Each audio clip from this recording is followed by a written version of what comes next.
more for you, you feel it. You know it. This is your life, and it's time to go from contender to champion.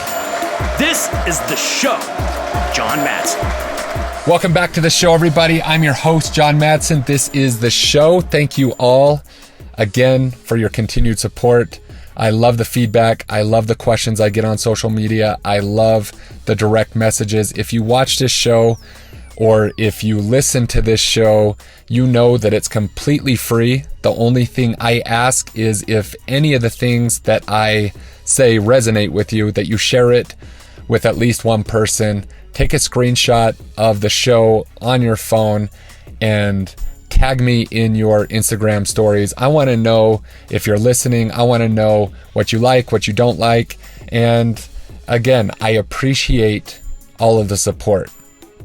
But if it resonates with you, definitely share it, because that's the only way that we're going to grow this show. Today, I got a really great topic. It's a tactical episode where we're going to dive into the world of intermittent fasting, because I've gotten a lot of questions about intermittent fasting. There's a lot of mythology around intermittent fasting. Undoubtedly, you've heard of it. You probably know somebody who swears by it. Maybe you've read something or watched something that calls it complete bullshit. Once again, in the fitness industry, especially when it comes to nutrition or training for that matter, you're going to have sides who disagree wholeheartedly on a certain topic. And most of the time, as with intermittent fasting, you can pull data or resources that are either going to support what you want to believe or dispel what you don't want to believe. But I'm going to give you some real world experience, and I'm going to give you some practical reasons why intermittent fasting can absolutely work depending on your situation. So we're not going to waste a lot of time. We're going to dive in. There's 5 really good reasons that I love intermittent fasting for super busy, high productive, high performing individuals. And the first thing that comes to my mind is productivity. If you own a business, if you're a higher up in the corporate world, if you are just a super busy person in general, one of the things that takes more time than anything is food. If you're interested in fitness, if you've been interested in fitness, you already have known how hard it is to meal prep 6 meals a day.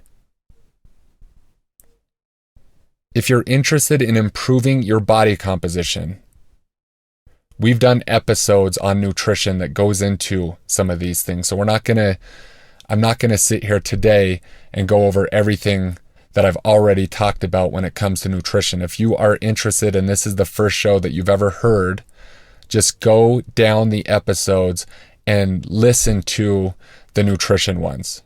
We go into deep detail into some of the things in previous episodes. But if you've been interested in improving your body composition, undoubtedly, you've tried different meal plans. Maybe you've tried counting macros. You've tried different diets. You've tried eating clean. One of the most unproductive things that I do in my day is eat. In fact, if you're anything like me and you care about what you look like, it's one of those necessary evils where I know I have to eat a certain amount of food, but every time I get the food, it's either inconvenient during that time or it's inconvenient to meal prep. And it's kind of pick your poison. Do you want to waste a 3-hour block and meal prep all your meals for the week? And then you're getting meals at the end of the week that taste like shit? I get it. Believe me, guys, I get it. I'm not great at meal prepping for a full week because by the end of the week, I don't want to eat that shit that I cooked on Sunday. I like fresh food. But it's really fucking inconvenient for me to have to go to the store every day and get fresh food. But whatever you choose, there's a big, fat fact that's going to hit you in the face. If you're not getting through food what your body needs, your body composition isn't going to improve.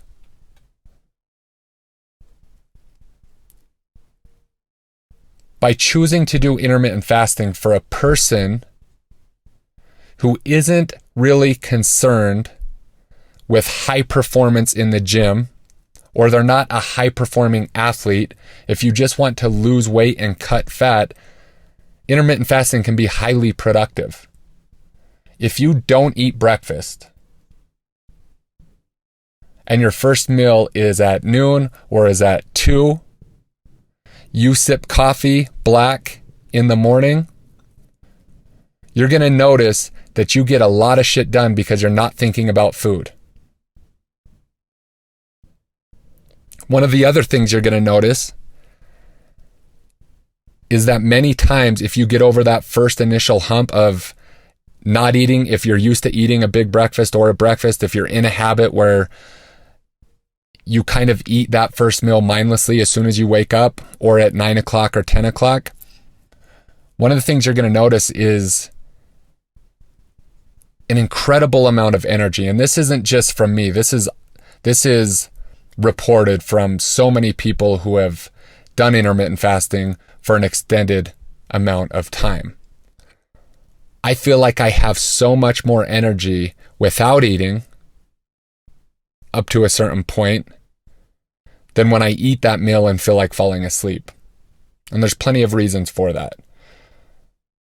But reason number one, productivity, if you're only really needing 2 meals a day, and so let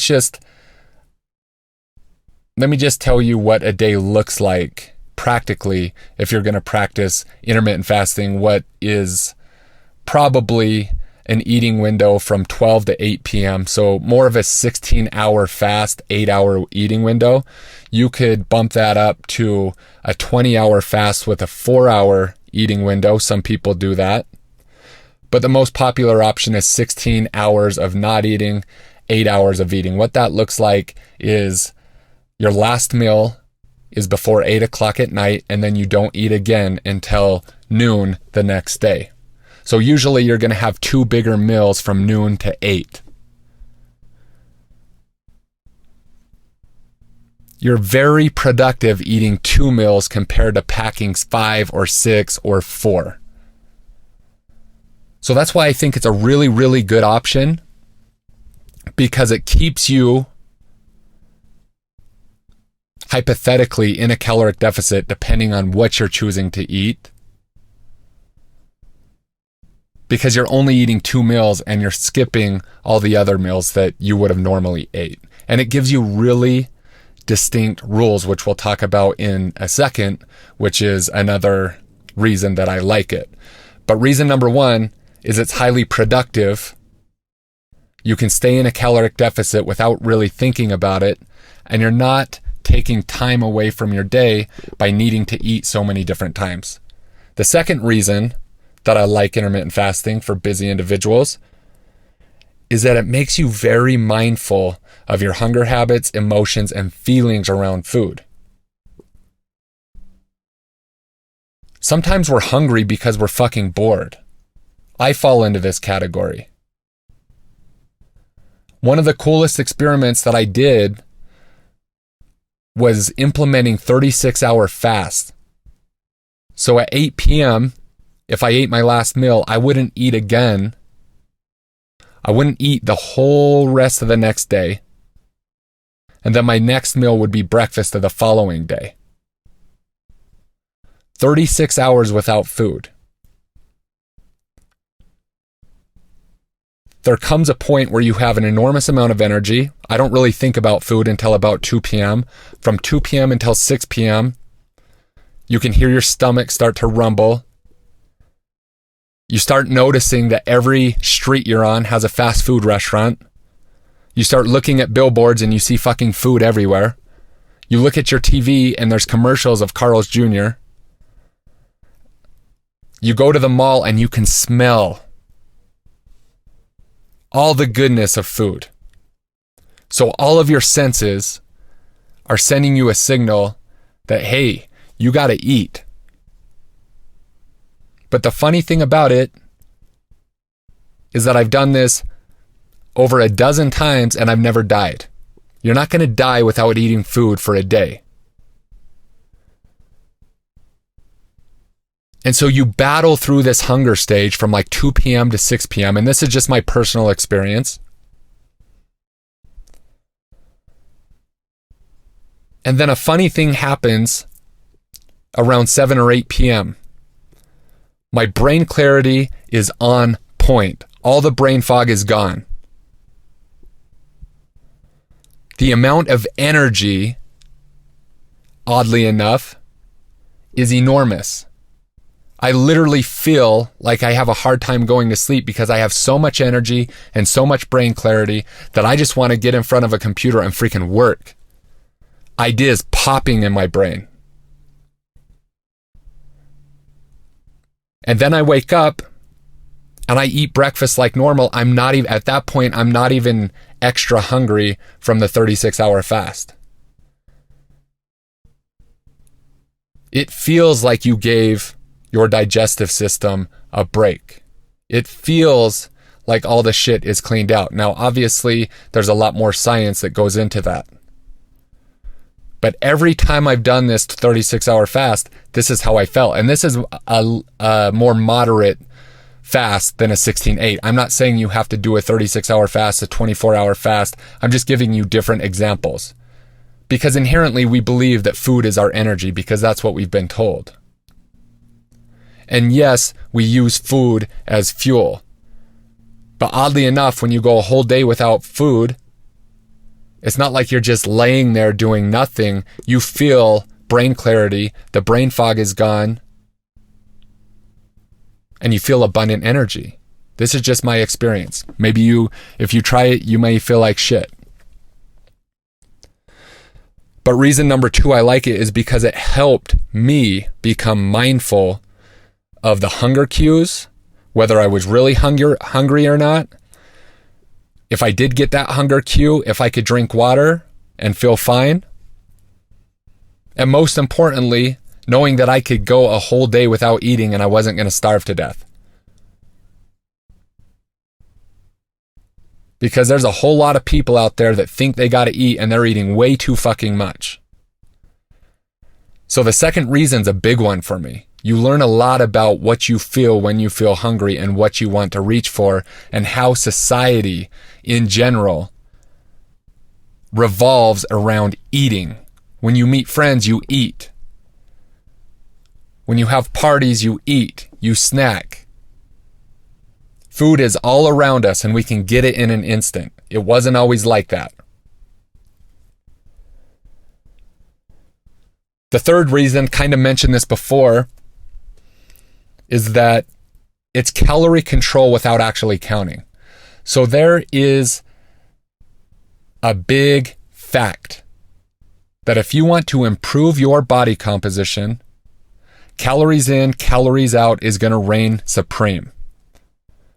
Next on the importance list is getting the right amount of protein. And then you have your carbs and fats. Some people like to eat higher fat, some people like to eat lower fat. If fat is higher, carbs have got to be lower. If carbs are higher, fat has got to be lower, or you're going to go over your caloric budget.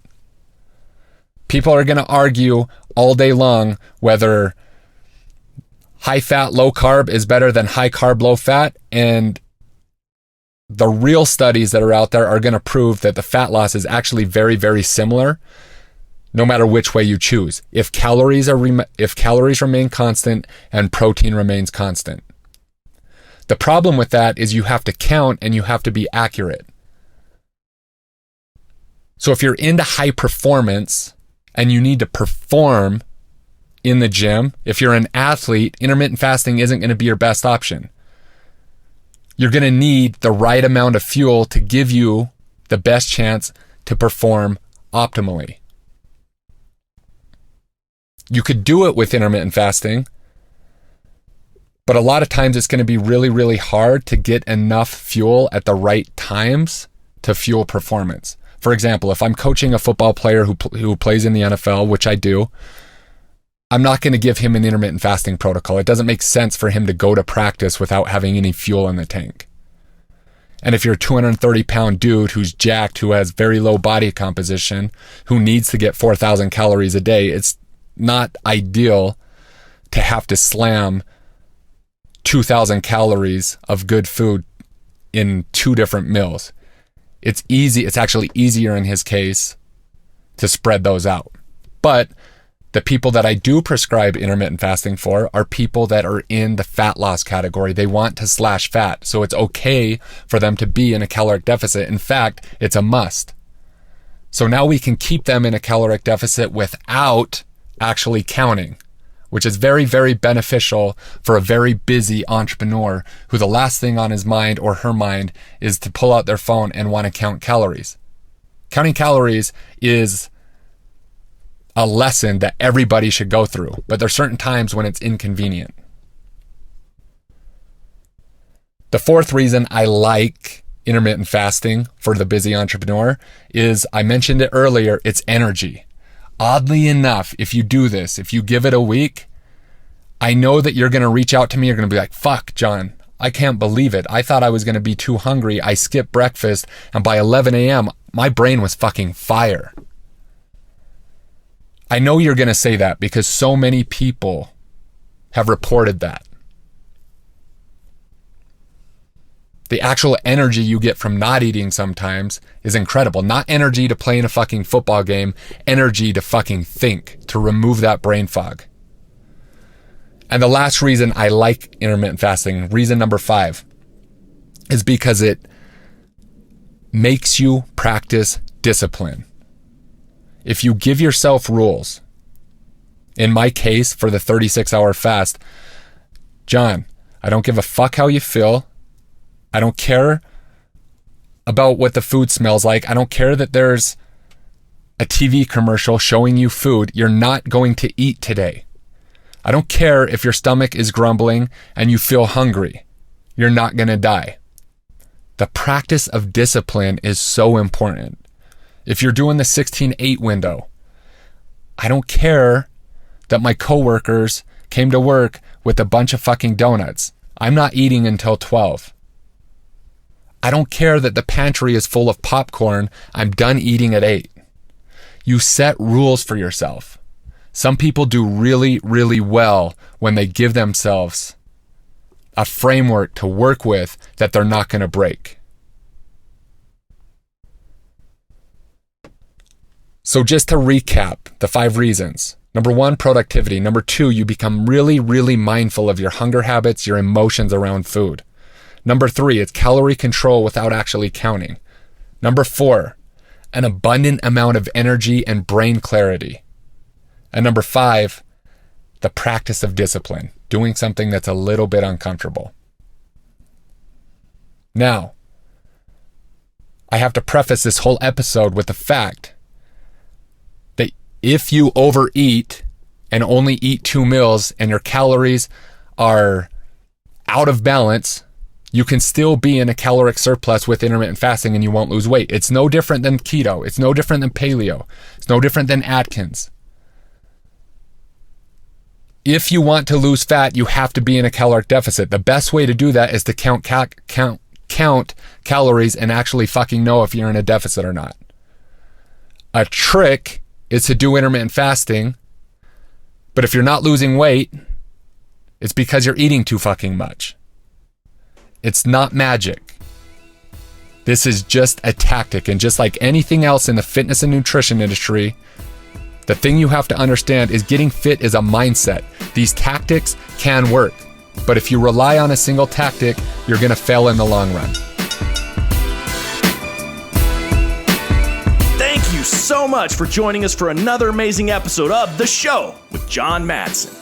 The greatest compliment that you could give us is liking, loving, and sharing this episode with all of your friends. So please go to iTunes, leave us a 5-star rating and review, and then share it online with everyone that you know. Make sure to tag John as well. He loves to hear from listeners of the show. The links for all of his socials and iTunes are in the show notes.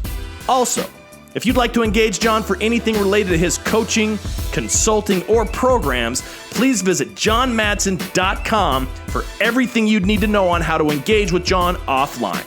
And lastly, thank you for your time, your attention, and your consideration. This is the show.